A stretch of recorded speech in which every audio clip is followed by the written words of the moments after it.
যে সমস্ত ভাইরা কুরবানি দেওয়ার জন্য টাকা ঋণ করে ধার কর্জ করে কত পেরেশানি বোধ করে টাকা সংগ্রহ করে কুরবানি করছেন, আফসোস লাগে এই ভাইটা 5 ওয়াক্ত সালাত আদায় করার জন্য যদি এরকম পেরেশান থাকতেন, আল্লাহর রহমত তার উপরে অনবরত বর্ষণ হতো।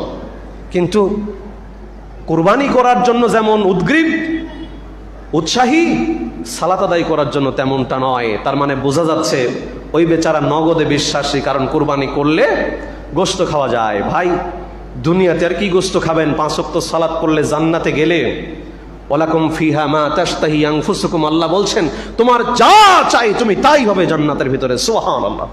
এই জন্য মনে রাখবেন, আল্লাহ বলেছেন ফাসাল্লি লিরাব্বিকা ওয়ানহার, সূরা কাউসারের ভিতরে। আগে কুরবানি নয়, আগে সালাত আদায় করো। আল্লাহ বলছেন ফাসাল্লি লিরাব্বিকা ওয়ানহার, আপনি আপনার রবের উদ্দেশ্যে সালাত আদায় করুন, ওয়ানহার, এবং কুরবানি করুন।